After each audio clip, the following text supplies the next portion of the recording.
जब आप समझ लीजिए कि 13 में हम लोग तो अलग हो गए थे, इनके साथ जो ही अलायंस था एनडीए का, तो उससे अलग हो गए हम लोग। और उसके बाद जिस तरह से हम लोगों ने काम करना शुरू किया तो उसमें बहुत अच्छा चल रहा था, लेकिन उसके बाद 17 में फिर एक गलती हुई है कि फिर हम लोग वापिस चले गए, तो उसके चलते कुछ राज्यों के कई लोग हम लोग से अलग हो गए। लेकिन अब जब हम लोगों ने फिर अलग होने का निर्णय किया तो बाकी सब जगह जो थोड़ा अलग हुए थे उनमें से कई लोग कह रहे हैं कि बहुत अच्छा किए, अब ये ठीक है। लेकिन अब सवाल यह है कि जो कुछ भी हम लोगों ने फैसला लिया, अब उसका कारण यही था कि उस समय जो हम लोग बराबर सुझाव दे रहे थे कि क्या करना चाहिए आगे बढ़ने के लिए, तो उस समय कोई सुन नहीं रहे थे मेरी बात, तो कोई बात नहीं सुनते थे, कोई बात नहीं समझते थे, तो हम चुपचाप उदास होकर पड़े हुए थे। और दूसरी तरफ से इन लोगों ने बड़ा कोशिश किया हमारे साथ ये करने का, और तो अंत में हम स्वीकार कर लिए, चले गए उन लोगों के साथ। लेकिन जब चले गए तो जब तक तो 19 का लोकसभा का चुनाव था तब तक तो मान लीजिए कि लगातार बात करते थे, हालांकि हमारी सब बात मानते नहीं थे। हम तो शुरू से विशेष राज्य का दर्जा चाह रहे थे, तो सब नहीं कि अभी छोड़िए, अभी और आगे काम करना है, ये सब करते हुए तो हमको लगा कि अब कर दिए। और फिर उसके पहले भी हमने कई बातें कही यहाँ के बारे में, तो सब हुआ नहीं। लेकिन खैर जब लोकसभा का चुनाव हुआ तो उस लोकसभा के चुनाव में अपना पूरा करते रहे और उसी में सफलता कितनी बड़ी मिल गई। आप समझ लीजिए 40 में से 39 सीट की जीत हुई, एक सीट सिर्फ कांग्रेस पार्टी को मिला था बिहार। लेकिन इसके बाद जो व्यवहार शुरू हुआ वो तो विचित्र व्यवहार। अब जब समझ लीजिए कि 2020 में चुनाव होना था तो हमने तो शुरू से कहा कि भाई जल्दी हो जाना चाहिए, मेंबरशिप ये कितना कौन सीट लड़ेगा ये डिसाइड कर लीजिए और इसके बाद सब पूरी तैयारी होगी। हम लाख चाहे लेकिन वो जानबूझ करके नहीं कर पा रहा। और जानते हैं जिस व्यक्ति को हमने जिम्मेवारी दे दी थी तो सारा बात और बीजेपी के लोगों को कह दिया था, उनके अध्यक्ष को जो आजकल होम मिनिस्टर, हमने नाम बता दिया था एक व्यक्ति का। और व्यक्ति कौन था जी? आप मेरा जानते नहीं हैं। और वह आदमी को जब हम 1998 में श्रद्धेय अटल जी की सरकार में हम गए तो उस आदमी को हमने अपना प्राइवेट सेक्रेटरी बना दिया था, आईएएस अफसर। और उसके बाद अपना रहे, और यहां भी जब सरकार बन गई तब भी बुला लिया। लेकिन उसके बाद हम देखे कि उस आदमी की इच्छा थी कि अब राजनीति में जाए, तो चाहते थे कि हमको नालंदा से एमपी का चुनाव लड़वा दिए। हमने मना कर दिया कि नालंदा से हम एमपी का चुनाव या एमपी का चुनाव आपको हम नहीं लड़वाएंगे। वो हमारा कैंडिडेट कौन होगा ये सब हमारा पहले से मन तय रहता है। अब आज देख लीजिए कि कई बार जीता है, यहीं पर बैठा हुआ। हमने साफ मना कर दिया कि सब संभव नहीं है, ये सब चीज हम मानने वाले नहीं है। हाँ, आपका मन है पॉलिटिक्स में, आपको मानते हैं तो हम राज्यसभा में भेज देंगे। और 10 में राज्यसभा उस आदमी को भेज दिया और 1-2 साल तो ऐसे ही शांत रहा। तो हम कहते अरे पार्टी में आप आ गए हैं तो काम कीजिए, काम कीजिए। अब उसके बाद उस आदमी ने करना शुरू किया, लेकिन बाद में क्या हुआ? और 18 में हमने बीजेपी के लोगों को कह दिया, जो हमने बताया कि यही आपको बात करेगा, ये बात करता रहा। हमको तो भरोसा था, कभी अंदरूनी बात बताया नहीं। और बिहार में जो लोकसभा का विधानसभा का चुनाव हुआ, उस विधानसभा के चुनाव में बहुत हद तक अभी तो आपको ललन बाबू बताए नहीं असली बतवा, इनको तो चाहिए था असली बतवा बता देना। बाकी बात बोल रहे थे, असली बात बता देते कि जब हम लोग अलग हुए उस आदमी को नहीं बनाए राज्यसभा में दोबारा। फिर दूसरी बात, जब मालूम हो गया कि इधर से उधर है तो हमने देखा कि जब बताइए 2019 में जब सरकार बन रही थी और उस समय जो उन लोगों ने हमको कहा था सबसे पहले फोन से कहा कि 2 आदमी का नाम आप दीजिए केंद्र में मंत्री के लिए। तो हमने कहा भाई इसका क्या है, आगे होना है, हम तो आप आइए ना बुरा। हम गए, तो जब गए तो हमको कहा कि 1 आदमी का नाम दीजिए। हम कहे फोन पर आप 2 आदमी का नाम कहे, हम आपको कहने हैं कम से कम 4 आदमी को बनाइए। आप बिहार में जितने आपके हैं एमपी और हमारे एमपी कितना है, लोकसभा राज्यसभा मिला करके देख लीजिए। तो आप जितना बनाइएगा उतना बनाना चाहिए, उतना भी नहीं बनाइए तो कम से कम 4 को हमको बनाइए। और उसके बाद लाख कोशिश करते रहे, हम नहीं माने।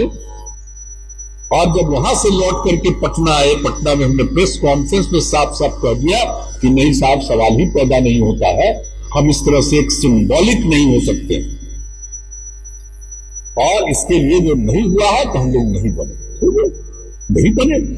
लेकिन जब इस आदमी को आप बताइए, आप लोग भी मौजूद थे 2020 के दिसंबर में, अभी जो स्थिति खराब हो गई हमको तो पता नहीं था, लेकिन आप समझ लीजिए कि उस समय हमने दिसंबर में हमको इतना दुख हुआ, जो विधानसभा में जिस तरह का काम किया और जैसे उन लोगों ने विरोध किया, हमारे जितने लोग चुनाव लड़े थे जो हारे, यहीं पर बैठ के एक एक आदमी से अलग अलग बात किए, सबने कहा कि हमारा विरोध किया बीजेपी ने। और जितने लोग जीते उन लोगों से भी अलग अलग पूछा, उन लोगों ने भी कहा हमको सपोर्ट नहीं दिया, हम लोग तो अपना और पार्टी के बल पर जीत करके आए। तो आप जरा सोच लीजिए, ये हालत था और कितने तरह से काम हुआ। लेकिन उस समय जो कुछ लोग गड़बड़ कर रहे थे बतला, उसको हमको नहीं बताया था, बताता तो हम छोड़ के उसको बनवा देते। लेकिन हमको लगा कि चलो भाई नहीं होता है तो अपना ही काम करेंगे।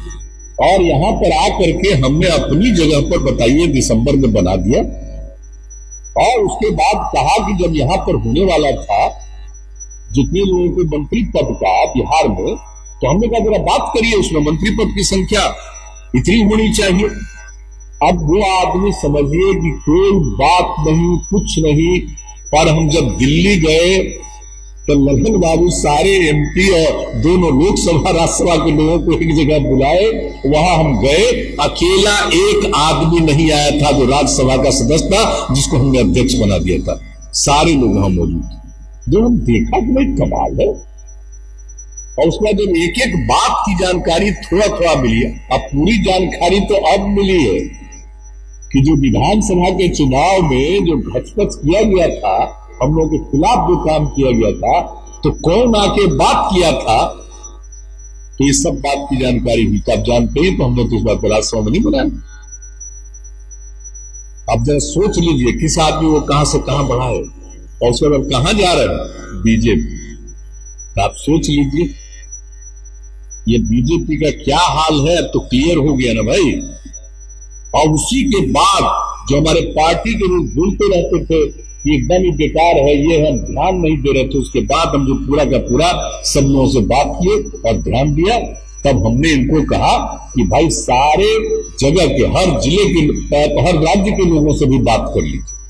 तो सब लोगों से बात किए, सब लोगों का ओपिनियन भी आ गया, मुस्लिम सब लोगों का कि नहीं ठीक है, डिसीजन लीजिए, अलग होइए। और यहाँ के तो सब लोगों को एमपी एमएलए एमएलसी सब लोगों को मीटिंग किया गया और फिर पार्टी के लोगों का मीटिंग किया गया, सब ने कहा कि यही करिए। और तब ये डिसीजन हुआ और तब हम लोग अलग हो गए। और जब हम अलग हो गए और उसके बाद आप समझ लीजिए कि आप इस राज्य में विधानसभा की 7 पार्टियां, कुल 9 पार्टियां, 7 पार्टी एक साथ मिलकर के सरकार बनाई है। सोच लीजिए, आप जरा सोच लीजिए एक साथ, और जितना मजबूती के साथ। और तब से जब हम लोगों ने यहां सरकार बनाई तो आए, अभी तो बता ही न रहे थे, आपको बता रहे थे ललन बाबू, मणिपुर वाले तो बता रहे थे साहब, तो पहले तो आए ही थे, जिस दिन चुनाव हुआ उसके अगले दिन आए, और जब हम अलग हो गए तो उसके अगले दिन पहुंच गए यहां। अब पूरे तौर पर खुशी खुशी, हमको तो आश्चर्य है, हम तो डिस्ट्रीब्यूट करा देंगे फोटो भी, हम इनको भेजवा देंगे फोटो। ललन बाबू तो एक्सपर्ट में है भाई मोबाइल पर, तो अपना भेजवा दीजिएगा सबको। आप थोड़ा सा जान लीजिए, वो इतना खुश था तो उसको सब बनाए हम कि भाई इतना अच्छा काम किया, तुम जरा बता दें कि बिहार में क्या क्या काम हुआ, सब समझाए। और हमने कहा कि यहाँ की ऐतिहासिक चीजें हैं, वो सब का क्या महत्व है, एक एक बात बताए। और फिर हमने Bihar museum, international Bihar museum बनवाया, देश में कहीं इंटरनेशनल नहीं है, इतना सुंदर बनवाया। तो उसको फिर उसके लिए तो दुनिया भर का लोग आता, अब वही देखने के लिए वो सबको गया। और आप समझ लीजिए कि किस तरह से उसका हम लोगों के साथ वो खुश था, कितना बढ़िया से है उसका। तो आप समझ लीजिए कि हर तरह से वो खुश था। आप बता ही रहे हैं, 2 दिन पहले उन लोगों ने कहा कि हम लोग आ रहे हैं, एयरपोर्ट से उन लोगों को आने का था, बता दिए ना हमारे अध्यक्ष वहां से। और उसके बाद उन लोगों को किस तरह से अपना नियंत्रण में लेकर के और ये कर दिया 5 लोगों को। आप थोड़ा सोच लिए किस तरह का व्यवहार है। और आप सोच लिए 2019 में जो आंध्र प्रदेश में हम लोग 7 सीट जीते, और उस समय कहा गया कि भाई आप लोग जीते हैं, नहीं सॉरी आंध्र प्रदेश नहीं, अरुणाचल प्रदेश, सॉरी अरुणाचल प्रदेश में जब हम लोग जीते 7 सीट, तो उस समय कहा गया कि भाई भी 7 सीट जीता है, इन लोगों को भी 7 रह के चलाइए। नहीं कुछ किया, कुछ नहीं किया। ये कितना बार बात करते रहे, ये लोग कहते रहे कि साहब कम से कम मंत्री नहीं बना रहे तो अन्य जगहों पर करिए, कमेटी, कुछ नहीं किया। और बाद में जरा सोच लीजिए, बिहार के विधानसभा का चुनाव जब पूरा हो गया तो उसके बाद वहां के लोगों, मैंने अरुणाचल प्रदेश में आप समझ लीजिए कि उसका 6 एमएलए को अपनी तरफ कर लिया। यहां का चुनाव हुआ तब 2020, और जब यहां पर 2020 में मीटिंग हुई थी, आप लोगों को तो अच्छी तरह याद होगा कितना रिएक्शन था पूरी पार्टी में, और कितना तकलीफ थी लोगों को कि भाई ये सब काम किया। और बाद में जब हुए तो एगो तो और ले लिया, और अभी आप समझ लीजिए कि जहां मणिपुर के साथ काम किया। ये क्या है भाई, क्या मतलब है ये जो इतना पीछे पड़ के अलायंस।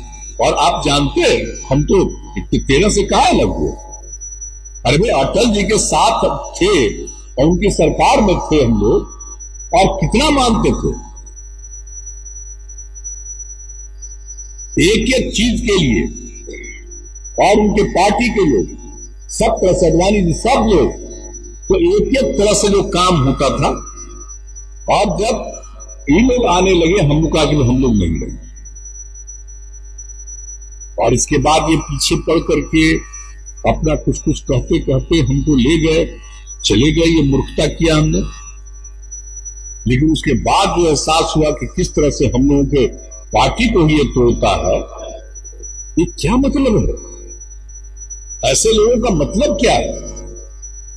ये तो आप जान लीजिए कि जब तक हम लोगों की पार्टी है, कभी भी अब उनके साथ किसी भी प्रकार का समझौता भविष्य में हम लोग नहीं करेंगे। नेवर, ये सवाल ही पैदा नहीं होता। और जो कुछ भी काम किया, और इसीलिए जब अनेक दल के लोगों ने बीच बीच में जो बात किया था, और अंत में जब हम लोग तय कर लिए और सब लोग साथ हो गए, तो आजकल बात होती है। आपको हम बता रहे हैं, विभिन्न प्रांतों से, कहां से, हर स्टेट के लोग फोन कर रहे हैं, डिफरेंट पार्टी के लोग। और हम ये सुझाव देते हैं कि देखिए, सब विपक्ष एकजुट होगा तो इनको हराया जा सकता है। अगर सब आपस में ही लड़ते रहेंगे तो ये नहीं होगा। ये बात हुई, अभी हम तो जाने वाले हैं कुछ दिन में दिल्ली भी, या सब लोगों से बात करने वाले हैं जो हम लोगों का साथ दे रहे हैं, उनसे तो मिलेंगे ही, लेकिन अन्य कई लोगों से बात हुई है, विभिन्न पार्टी के लोगों से, उनसे भी हमारी बातचीत होगी और सबको हम सुझाव देंगे। अगर ये बात अगर मान लेंगे, चाहे कांग्रेस पार्टी हो या अन्य विरोधी पार्टियां हो, सब मिल करके इस पर अगर गौर करें और मिल करके अगर एकजुट होंगे तो इनका कोई भविष्य नहीं है। लेकिन अगर हम लोग एकजुट अगर नहीं होंगे तो इसको खूब लाभ होगा। कुछ इधर से उधर तो कर रहा है ना आजकल, कई राज्यों में तो शुरू कर दिया है हंगामा। तो ये सब काम तो चलता रहेगा, यही तुम लोगों का तरीका है। लेकिन सबको सचेत रहना, सबको सचेत रहना होगा।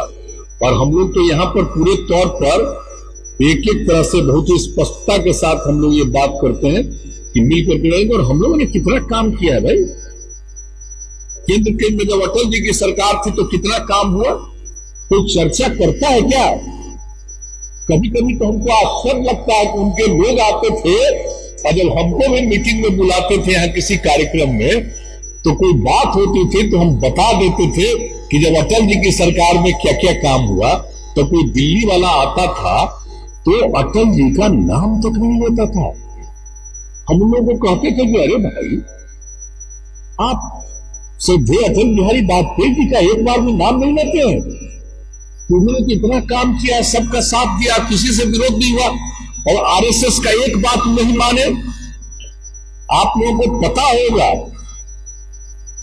डिफरेंट पार्टी के लोगों को मालूम है, किसी अन्य पार्टी के साथ बाएं दाएं इधर उधर नहीं किए। और हमको जब भी जो भी विभाग दिया हमको, आप जान लीजिए कि जो भी मेरा प्रस्ताव रहता था उस प्रस्ताव को स्वीकार करते थे और कहते थे बिल्कुल सही।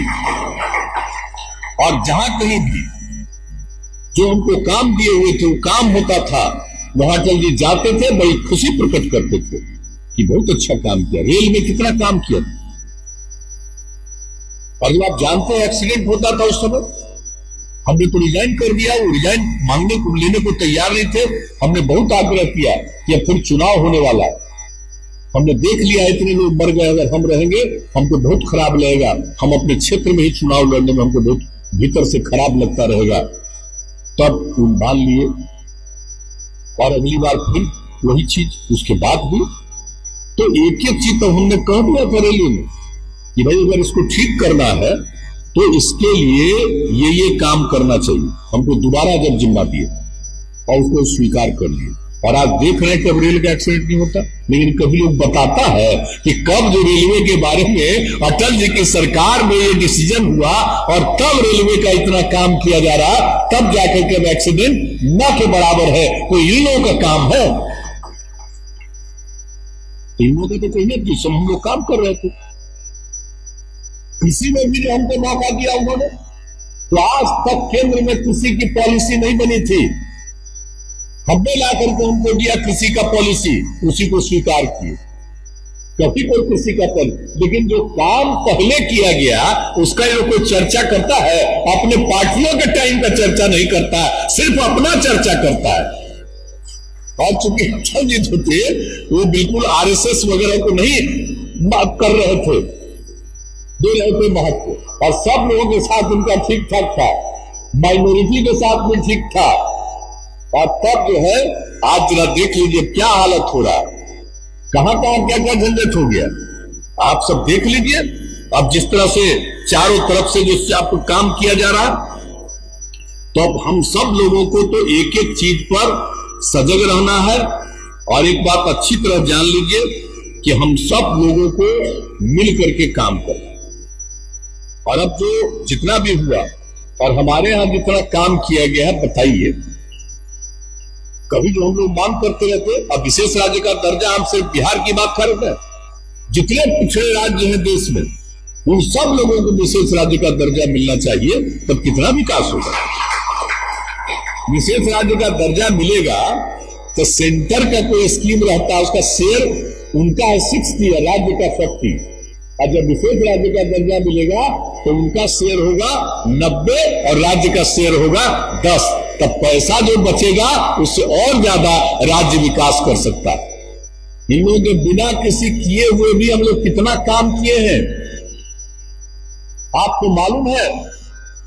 प्रति परिवार क्या, आपको प्रति व्यक्ति क्या थी आमदनी, आज बढ़कर के खैर जब हमको काम करने का मौका मिला तो समय 8,000 था, भी हम लोग 50,000 से ऊपर चले गए।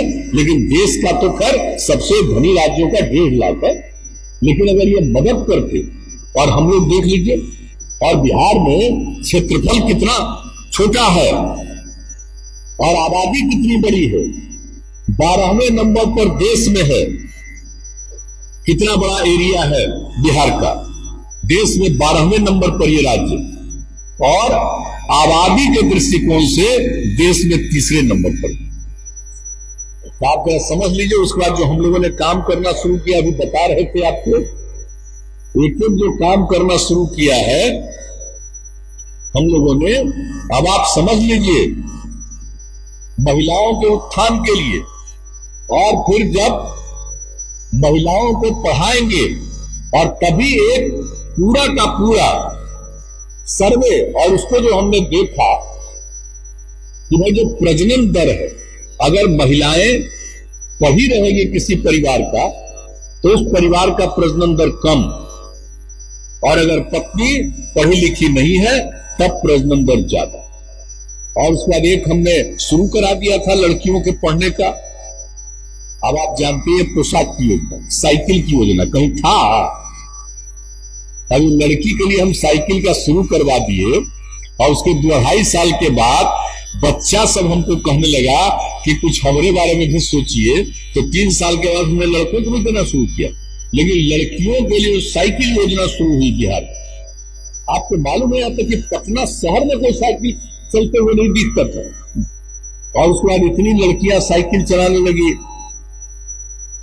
स्कूल से आने के बाद अगर जाना है, कहीं दुकान में जाना है शाम में, तो अपने माता को या पिता को लेकर के वही चली जाती थी। और इस तरह से कितना ज्यादा जागृति आई, और पढ़ने का आप जानते हैं अब मैट्रिक तक में लगभग लड़का लड़की बराबर हो गया बिहार में। अब ये स्थिति हो गया, और उसी के चलते जो प्रजनन दर का आया था रिपोर्ट, तो हमने देखा कि अगर भाई पति पत्नी में पत्नी अगर मैट्रिक पास है तो देश का एवरेज था प्रजनन दर 2, और बिहार में भी अगर पति पत्नी में पत्नी मैट्रिक पास है तो यहां का भी प्रजनन दर 2 था। ये जो हमने देखा, हमने कहा कमाल चीज है। और इंटर पास है तो देश का प्रजनन दर था 1.7 और बिहार का प्रजनन था 1.6। उसी समय मुझको लगा कि ये बहुत बड़ी हमको एकदम नका की भावना आई। तो उसके बाद हमने जो काम शुरू करवाया, अब उसके चलते अब जानते हैं हमारा प्रजनन दर था 4.3। अब वो घटते घटते घटते अब पहुंच गया है 2.9। हमारे त्यागी जी भी बोल रहे थे, अभी कल बोल रहे थे, हमने इनको बता दिया था। और जान लीजिए इसी तरह से काम करते रहेंगे महिलाओं के लिए और शिक्षा के लिए, तो प्रजनन दर हम लोगों का भी 2 पर आ जाएगा। तो हम लोग तो काम कर रहे हैं, कहीं कोई प्रशंसा करता है? आज जब ये सब काम जो किए तो दुनिया के दूसरे जगह से लोग आकर के यहां पर हम लोगों का काम देखा, और उन लोगों ने प्रचारित किया कि अरे भाई इस साइकिल की योजना इन लोगों ने शुरू किया है। और तब देश के दूसरे राज्यों ने बाद में शुरू किया, और हम लोगों ने पंचायत में, नगर निकायों में महिलाओं को 50% दिया शेयर, कहीं नहीं था देश में। और उसके बाद कुछ राज्यों ने और शुरू किया। तो हम लोग जो काम किए हैं ये ना है देखने वाला, और लोग कौन काम किए? हम लोग तो सब तरह से विकास करते रहे पूरे तौर पर। और एक बात और जान लीजिए, देश भर के लोग, हम पहले भी बता दिए, याद करा देते हैं फिर से, कि हम लोगों ने तय कर दिया 15 में, उन लोगों से अलग थे, हम लोगों ने अपना 7 निश्चय जो एक तय किया, और उसमें किया हर घर नल का जल, हर घर तक पक्की गली नाली का निर्माण, हर घर तक शौचालय, हर घर तक बिजली, सब पहुंचवा दिए। 18 में हर घर तक बिजली पहुंच गई। और आप समझ रहे हैं कि लगभग ये काम हर घर नल का जल पूरा हो गया। जब हम लोग ये काम कर रहे थे तो लोग बाद में वो किए जी, योजना शुरू कराए। और हमसे एक मीटिंग थी, उसमें पूछ रहे थे लोग, हम तो उसमें अलग थे, कहा कि भाई आप शुरू किए हैं ये हर घर नल का जल, तो इसमें क्या मेंटेनेंस का है? तो हमने कहा बिना मेंटेनेंस का क्या मतलब है। अब बाद में जब उनकी स्कीम आई है तो पूरा का पूरा ही कोशिश किए कि केंद्र का पैसा इस काम में हम बिहार को भी दे दें। हमने मना कर दिया कि राज्य सरकार कर रही है, आपका पैसा लेकर के हम आपको क्लेम नहीं देंगे दावा। और वो सोच लीजिए कि अलग जब हो गया तो विभाग दोनों हम दे रहे थे बीजेपी को, और साफ हमने मना किया, चिट्ठी चला गया। और दोबारा चुनाव के बाद फिर एक बार आया और फिर उसी डिपार्टमेंट उसी को दिया हुआ था, फिर हमने लिखवा दिया कि नहीं लेंगे पैसा। अब आप सोच लीजिए, तो ये लोग तो काम करते हैं जी, और रोज बोलेंगे एकदम केंद्र सरकार ने पहुंचा दिया है, अरे बिहार अपने बल पर लाया है, ये नहीं केंद्र ला दिया। कि जरा सा ये सब बात को भी कहना चाहिए। और अन्य राज्यों ने भी अपने स्तर पर जो अपने अपने क्षेत्र में काम किया है उसको भी लेकर के हम सब लोगों को विभिन्न राज्यों में पूरी बात को कहनी। और ये तो हम आपको कुछ बात कह रहे हैं, लंबा बोलते रहेंगे तो बहुत लंबा समय बीत जाएगा, लेकिन काम तो हम लोग करते रहे। लेकिन अब जो स्थिति आ गई है कि भाई काम तो करते रहे, तो 7% बीत गया। अब हर खेत तक सिंचाई का पानी हम लोग पहुंचाने में लगे हैं, लग जाएंगे उसको भी कर देंगे। तो एक एक काम हम लोग करते रहे हैं और करते रहेंगे, वो तो एक अलग चीज है। लेकिन जो सबसे बड़ी बात है कि हमें देश भर में सभी विपक्षी पार्टियों को एकजुट होना, क्योंकि इन लोगों का जो अप्रोच देख रहे हैं ना जी, लोग बता नहीं रहे थे कितनी महंगाई बढ़ रही है, ये कितने लोगों को काम दे रहे हैं। और आर्मी में क्या कर दिए साहब, नया जो शुरू कर दिए 4 वर्ष के लिए, ये कोई मतलब है? किस किस तरह की बात होती है, और कोई विरोध करता है तो उसके खिलाफ में सारा काम शुरू करते हैं, और कहां कहां भी जो शुरू होता। लेकिन कौन सा काम किया, एक भी चीज ये लोग से भी पूछ लेना चाहिए। पहले की सरकारों ने जो काम किया, आपने कौन सा काम किया भाई? क्या स्थिति है?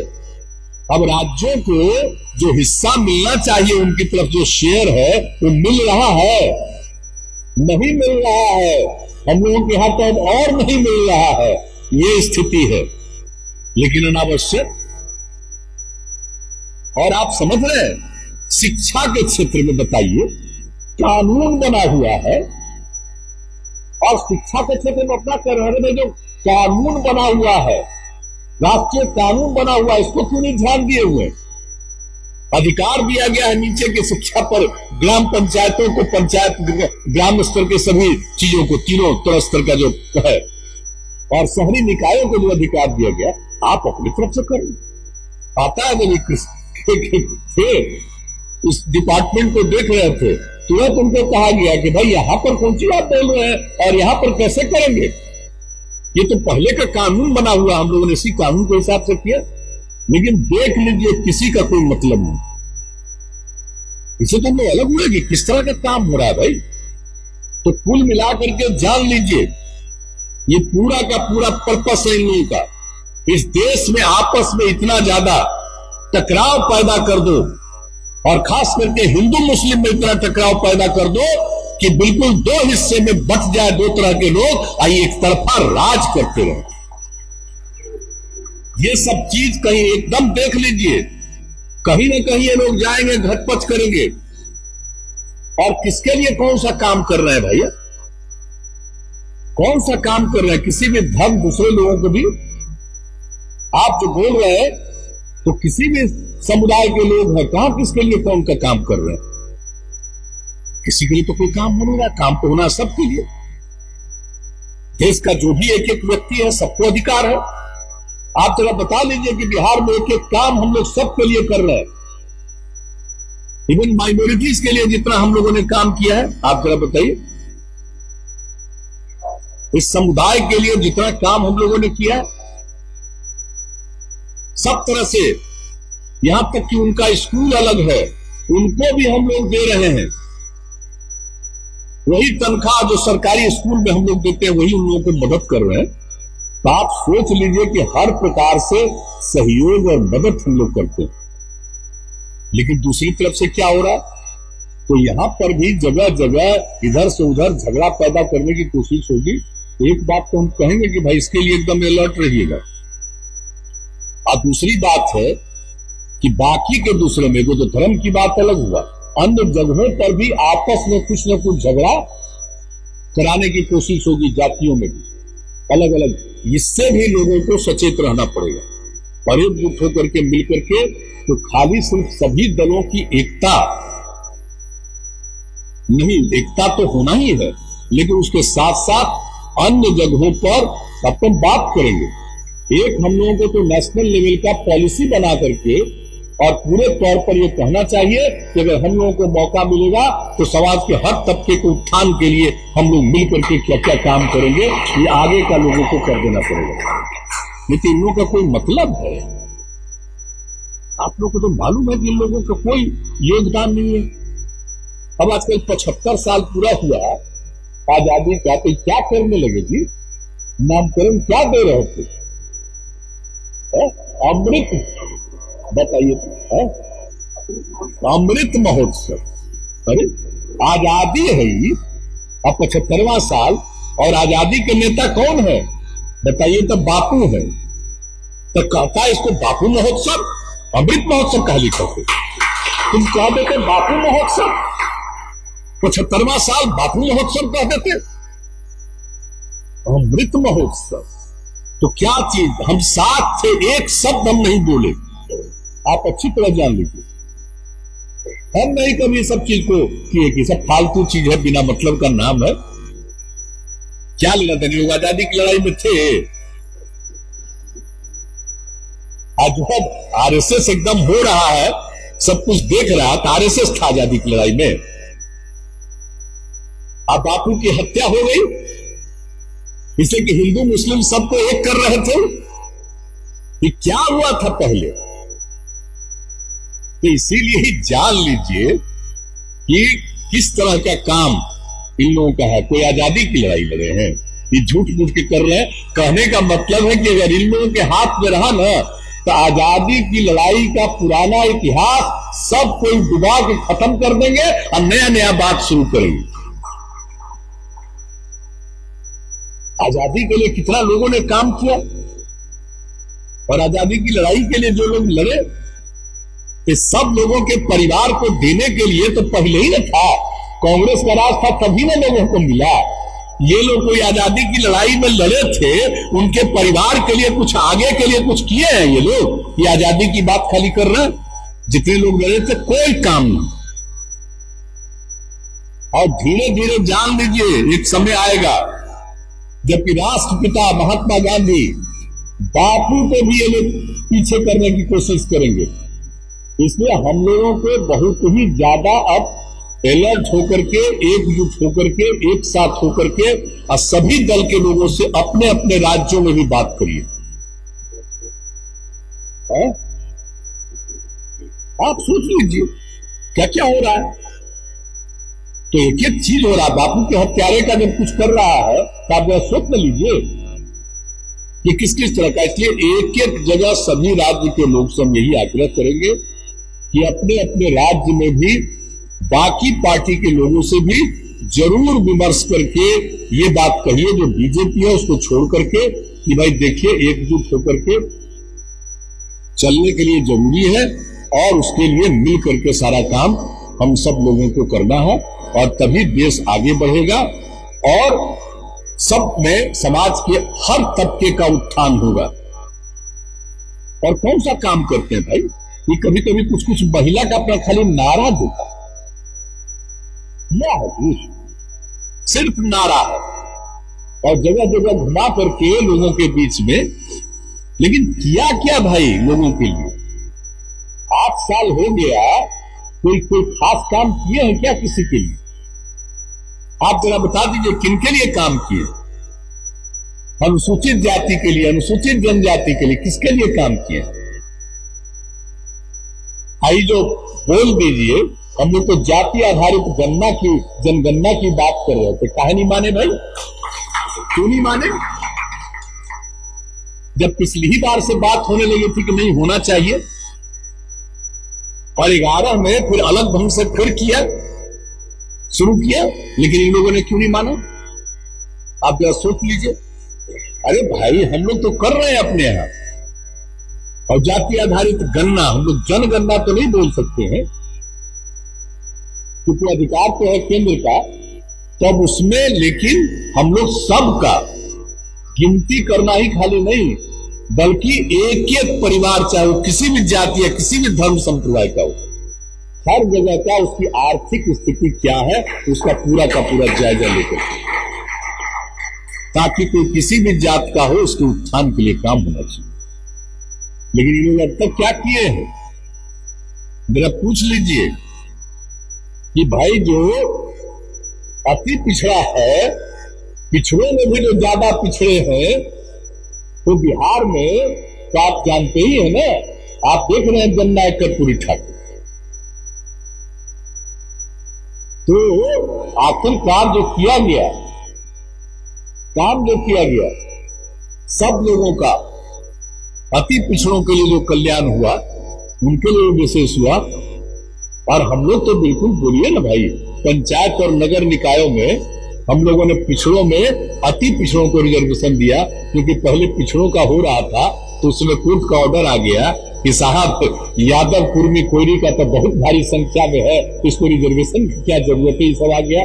फिर लोग सुप्रीम कोर्ट गए हुए थे, जब हमारी सरकार आई 5 में, तो हमने कहा कि भाई वहां से विड्रॉ करिए और पिछड़ों की जगह पर हम अति पिछड़ों को करेंगे और उनको 20% का रखें। तो आज कितना उत्थान हो रहा है। तो हम लोग तो गरीब राज्य सबके लिए कोशिश करते हैं, और ये अमीर लोग हैं, जिस राज्य से आए हूं अमीर राज्य है, और यहां पर के लिए क्या कार्य करें। अब कोई गरीब राज्यों के उत्थान के लिए विशेष राज्य का दर्जा देने को तैयार है? किसी के लिए कोई काम नहीं, जो है तो सब चीज के लिए जो काम हो रहा है भाई, इसके लिए तो एकदम घूम घूम करके, अगर गुजरातों है तब तो गुजरातों में देखिएगा ना धीरे धीरे क्या स्थिति होगी। अब कहीं पर भी एक एक करके सब जगह लोगों के मन में अब एक एक तरह की भावना आने लगी है। अब यही करिए तो यहाँ पर तो बता ना दिए भाई कि उनका कुल मैक्सिमम क्या है 38%। अब बाकी सब जब एकजुट होंगे तो 38 के लिए नीचे चले जाएंगे, अब आप 70 के ऊपर चले जाइए। तो इसीलिए ये हालत जब होगा तो कितना अच्छा वातावरण होगा और देश सही मायने में सही रास्ते पर जाएगा। हर तबके का उत्थान होगा, किसी की उपेक्षा नहीं होगी और सबके लिए विकास का काम होगा, ये जरूरी है। और आपस में एकता की आवश्यकता है और समाज में हर प्रकार से सुधार की जरूरत है। इस काम को करिए। हम लोग कौन कौन काम करते रहते हैं साहब? बाल विवाह, दहेज प्रथा, अब इस सब के खिलाफ, नशा मुक्ति के लिए तो काम किए ही हैं, लेकिन बाल विवाह, दहेज प्रथा सबके लिए कानून बना हुआ है। कम उम्र की बच्ची का शादी कर रहा है, लड़के का शादी कम उम्र में कर रहा है और शादी में दहेज लेता है। ये क्या मतलब है? इसके लिए हम लोग लगातार नियंत्रण अभियान चला रहे हैं। और आप समझ लीजिए कि हम लोगों ने जो जीविका समूह बनाया, स्वयं सहायता समूह को बढ़ाया आगे, उसका नामकरण किया जीविका समूह। तो इनकी तो सरकार के पहले की सरकार थी। जब हम स्वयं सहायता समूह का विस्तार किए और उसका नामकरण किया जीविका, तो केंद्र सरकार से, उस समय के केंद्र सरकार के लोग आए और देख करके बड़ा अच्छा काम किए और देश भर में स्वयं सहायता समूह वाले का नामकरण किया आजीविका। यानी बिहार की जीविका देश भर में आ जाए, आजीविका। ये सब चीजवा हम आपको बता देते हैं कि जरा जान लीजिए। पहले तो थोड़ा लोग रिकॉग्नाइज करते थे, आजकल कोई रिकॉग्नाइज करता है? आजकल कोई काम करते हैं तो करता है, कोशिश करता है कि यहाँ का कम्मा को पीछे कर दो, अच्छा दो कि केंद्र ही कर रहा है। इनकी तरफ से प्रचार होता है कि अपने ही तरफ से प्रचार होता है जी कि हम ही कर रहे हैं। तो इसलिए जान लीजिए। तो हम लोगों को तो अब एकजुट होकर के, और आपको लगता है कि अब हम खुश रहते हैं, हंसते रहते हैं, तो खुश हंसते इसलिए है कि भाई इन्हों से मुक्ति लेकर के अब एक साथ मिलकर के, सब लोग मिलकर के देश को आगे बढ़ावें। इसीलिए और आप लोग भी तो देख रहे हैं कि आप भी खुश नजर आ रहे हैं, आप भी हंसते नजर आ रहे हैं, तो हमको भी तो खुशी होगी ही और जरूर आगे बढ़ेगा। और देश आगे बढ़ेगा। और देश को बर्बाद करने की कोशिश जो कर रहे हैं और अपना कब्जा करने की कोशिश कर रहे हैं सदैव के लिए, उन लोगों से मुक्ति मिल जाएगी और सचमुच आगे बढ़ेगा। तो ये होना है। तो हम लोग भाई सब मिलके करेंगे ना ये काम, हाथ उठा के बताइए। चलिए, बहुत बहुत धन्यवाद आपको। और अंत में एक ही बात कहेंगे कि सदस्यता अभियान को बहुत तेजी से कीजिए और ज्यादा से ज्यादा लोगों को करिए, ताकि समय उसका सब कुछ चुनाव भी हो जाए। यही इतना ही कहते हुए मैं आप सब लोग यहाँ पर पधारे, आप सब लोगों का मैं अभिनंदन करता हूँ और मिल करके हम लोग आगे काम करें। बहुत बहुत